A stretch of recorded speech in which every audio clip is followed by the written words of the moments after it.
င်္ဂလာပါ illustration by me channel ကနေကြိုဆိုပါရစေကျွန်တော်တို့ပုံလေးကြည့်ပဲဆွဲရတာလဲပြင်းဖို့ကောင်းနေဗျာဒီတစ်ခေါက်ဗီဒီယိုကကျွန်တော်ရဲ့ channel မှာ drawing နဲ့ပတ်သက်ပြီးတော့မေးထားတဲ့မေးခွန်းလေးတွေရှိတယ်ဗျာအရင်အများကြီးတော့မဟုတ်ပါဘူးဗျာနည်းနည်းလေးပါအားလုံးကိုတော့ကျွန်တော်ပြန်ပြီးတော့ reply လုပ်ထားပါတယ်တခါတလေကြာရင် reply ကိုမတွေ့တာတော့ကျွန်တော်ဖြေတာလည်းအရင်မပြည့်စုံတာမျိုးတွေဖြစ်တတ်တယ်ဗျာဒါကြောင့်ဒီနေ့ဗီဒီယိုမှာအဲ့ဒီမေးခွန်းတွေကမှ drawing နဲ့ပတ်သက်ပြီးတော့အကြောင်းအရာလေးတွေကိုပြောသွားမှာဖြစ်ပါတယ်ပထမဆုံးတစ်ခုကဒေါင်းတွေကိုကောင်းကောင်းမဆွဲနိုင်ဘူးဖြစ်နေတာဘယ်လိုစပြီးတော့ဆွဲရမလဲသူပြောတဲ့ဒေါင်းဆိုတာ၄တောင်တွေကိုပြောတာဖြစ်ပါတယ်box drawing ၄ချိန်ခန်းတွေကိုဆွဲတာကိုဆိုလိုတာပါဒီတော့အခုကျွန်တော်နမူနာဆွဲပါမယ်ဗျာစစချင်းမှာဒီလို၄တောင် box လေးတွေဆွဲဖို့အခက်အခဲရှိနိုင်တယ်ဗျာအဲ့တော့အဲ့လိုအခက်အခဲရှိတယ်ဆိုရင်ကျွန်တော်ဒီဗီဒီယိုတွေကအတိုင်း၄တောင်ပုံစံအရာလေးတွေလိုက်ပြီးတော့အရင်ဆုံးဆွဲထားလိုက်ပါပြီးတော့မှအဲ့၄တောင်ထဲကိုဝင်အောင်လို့ကျွန်တော်တို့ box လေးတွေကိုလေ့ကျင့်မှာဖြစ်ပါတယ်အခက်အခဲရှိနိုင်တယ်ဆိုတာ၄တောင်လေးတွေဒီလိုမျိုးဘေးတစ်ဖက်တစ်ချက်စီကိုလဲသွားတဲ့ပုံစံလေးတွေဆွဲရတဲ့နေရာမှာဖြစ်နိုင်ပါတယ်ဒါကြောင့်လက်တန်းစပြီးတော့လေ့ကျင့်လို့အဆင်မပြေဘူးဆိုရင်၄တောင်ပုံစံအရာလေးတွေဆွဲပြီးတော့လေ့ကျင့်နိုင်ပါတယ်ဗျာဒါဆိုရင်တော့ပို့ပြီးတော့လွယ်ကူသွားမှာပါနောက်ပြီး box လေးတွေလဲသွားတဲ့ design ပုံစံလေးတွေကြတော့ online မှာ box drawing ဆိုပြီးတော့ reference တွေကိုရှာပြီးတော့ကိုကအဲ့တိုင်းလိုက်ဆွဲလိုက်ပါဒါဆိုရင်တော့စီပြေသွားပါပြီနောက်ထပ် comment တစ်ခုက digital app စပြီးတော့လေ့ကျင့်မလို့ line drawing ကိုဘယ်ရစရမှန်းမသိလို့ဗီဒီယိုလုပ်ပေးပါလားဒီတစ်ခုကတော့ drawing စပြီးတော့လေ့ကျင့်မလို့မေးတာဖြစ်နိုင်ပါတယ်ကျွန်တော်ရဲ့အမြင်ရတော့ digital app ပဲဖြစ်ဖြစ်ဘာပဲဖြစ်ဖြစ် drawing ကိုစပြီးတော့လုပ်တော့မယ်ဆိုရင်တော့မြင်းချောင်းတွေအဝိုင်းတွေသတိကန်းတွေစလင်ဒါတွေဒါမျိုးအခြေခံလေ့ကျင့်ခန်းလေးတွေကိုဆွဲသင့်ပါတယ်လေ့ကျင့်သင့်ပါတယ်ဗျာအဲ့လိုလေ့ကျင့်ရင်းထဲမှာ drawing fundamental တွေကိုလည်းဆက်ပြီးတော့လေ့လာလိုက်ရင်ပို့ပြီးတော့ကောင်းတော့မှာပါကျွန်တော်အနေနဲ့လည်းဗီဒီယိုလုပ်ထားတာရှိပါတယ်ကျွန်တော်နဲ့အတူတူအခြေခံဒီပုံဆွဲတဲ့ဟာလေးတွေကိုလေ့ကျင့်နိုင်အောင်လို့5မိနစ်စာလေ့ကျင့်ခန်းလေးတွေလုပ်ထားတာရှိပါတယ်ဗျာအဲ့ဒီမှာဗီဒီယို1 2 3 4ဆိုပြီးကျွန်တော်အပိုင်းလေးတွေလည်းခွဲထားပါတယ်အဲ့ဒါတွေကိုကြည့်ပြီးတော့လည်းအစနေစပြီးတော့လေ့ကျင့်နိုင်ပါတယ်ဗျာပြောရရင်တော့ကျွန်တော်ဗီဒီယိုကြည့်မှာမဟုတ်ပါဘူးတခြားဗီဒီယိုတွေလည်း online ကနေပြီးတော့ရှာပြီးတော့လေ့ကျင့်နိုင်ပါတယ်ကျွန်တော်ကတော့ဘယ်ကနေစရမယ်မသိမှဆိုလို့ဒီနေ့3လေးဆိုပြီးတော့လုပ်ထားလိုက်တာပါဒါဆိုရင်တော့စီပြေလောက်ပါပြီနောက်ဆုံးတစ်ခုက line and share တွေကို smash 2 သုံးသွားတာကိုကြိုက်တယ်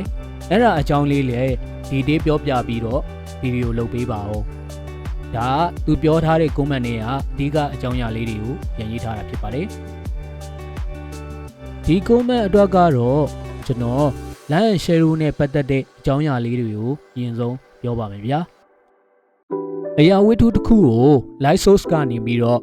အလင်းရောင်ကြားတဲ့အခါကျရင်အလင်းရောင်ထိသွားတဲ့အပိုင်းရှိတယ်အလင်းရောင်မထိတဲ့အပိုင်းရှိတယ်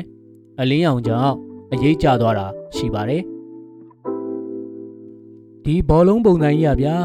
online မှာ like and share လို့ရှာလိုက်တာနဲ့ဒါကြီးပဲဒီဘောလုံးပုံစံနဲ့ဒီအရေးကြီးပဲဒါပေမဲ့ကျွန်တော်တို့ကအခြေခံကနေစပြီးတော့ပြောရမှာဆိုတော့ဒါပဲပြောရမှာပေါ့ဗျာအဲ့တော့အလင်းရောင်ကျသွားတဲ့နေရာကို light နေရာလို့ခေါ်ပြီးတော့အလင်းရောင်ဓာတ်ရိုက်မထိဘဲနဲ့ဖြစ်လာတဲ့အရိပ်ပုံသဏ္ဍာန်ကို found shadow လို့ခေါ်ပါတယ်အလင်းရောင်ကြောင့်ဖြစ်သွားတဲ့အရိပ်ကကြတော့ cast shadow ဖြစ်ပါတယ် cast shadow ကအလင်းနဲ့ဝေးဝေးသွားလေလေသူကဝါးသွားလေလေပေါ့နော်အဲ့လိုပုံစံပါနောက်ထပ်အရာဝတ္ထုနှစ်ခုကထိစပ်ပြီးတော့အဲ့နေရာအမှောင်ဆုံးဖြစ်နေတဲ့နေရာကို occlusion shadow လို့ခေါ်ပါတယ်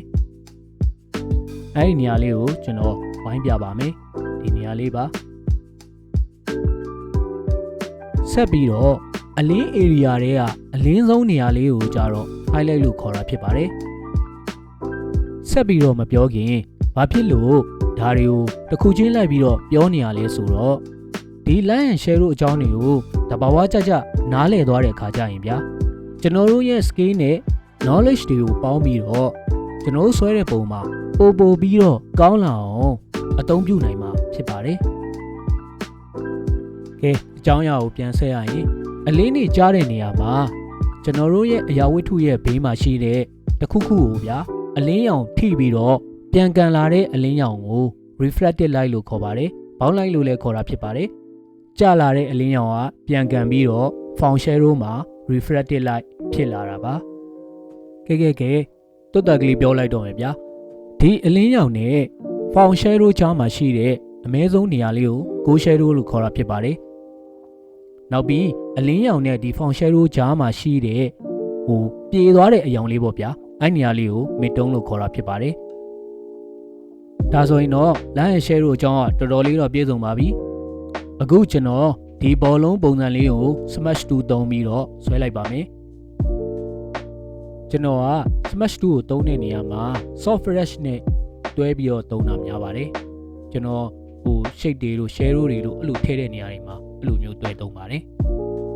အခုဒီဘောလုံးလေးကိုအလင်းရောင်လေးဆွဲလိုက်တယ်နောက်ပြီးတော့ share နေရာကိုဆွဲတယ်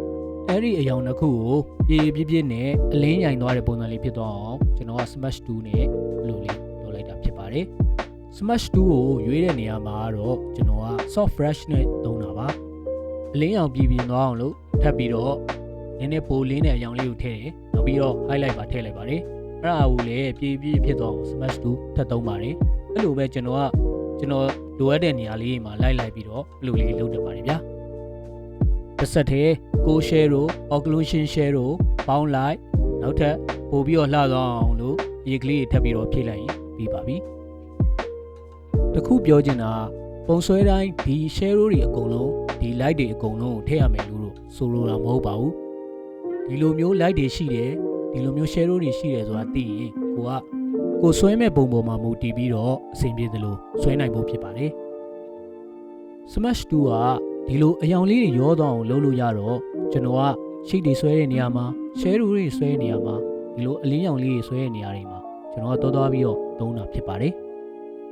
Smash 2 ကိုမသုံးဘဲနဲ့လေဒီလို custom brush တွေကိုလည်းသုံးကြတယ်ဗျညာဘက်က soft ဖြစ်ပြီးတော့ဘယ်ဘက်ကကြတော့နည်းနည်းတိတိကျကျလေးဖြစ်နေတာပေါ့နော်ဒါမျိုး brush တွေကိုလည်းသုံးပြီးတော့ဆွဲကြတာလည်းရှိကြပါတယ်ဗျာ brush ကတော့အမျိုးမျိုးရှိပါတယ်ဗျာကိုအဆင်ပြေတဲ့ brush ကိုရှာပြီးတော့သုံးနိုင်ပါတယ်ဟုတ်ကဲ့ဒါကတော့ drawing နဲ့ပတ်သက်တာတွေကိုကျွန်တော်သိသလောက်ပြန်ပြီးတော့ဖြည့်ထားတဲ့ဗီဒီယိုလေးဖြစ်ပါတယ်အဆုံးထိကြည့်ပေးကြတာအားလုံးကိုကျေးဇူးတင်ပါတယ်နောက်ထပ်လည်းပုံဆွဲပြတဲ့ဗီဒီယိုတွေလေ့ကျင့်ခန်းဗီဒီယိုတွေနဲ့အတူပြန်တွေ့ပါဦးမယ်ဗျာအားလုံးပဲ bye bye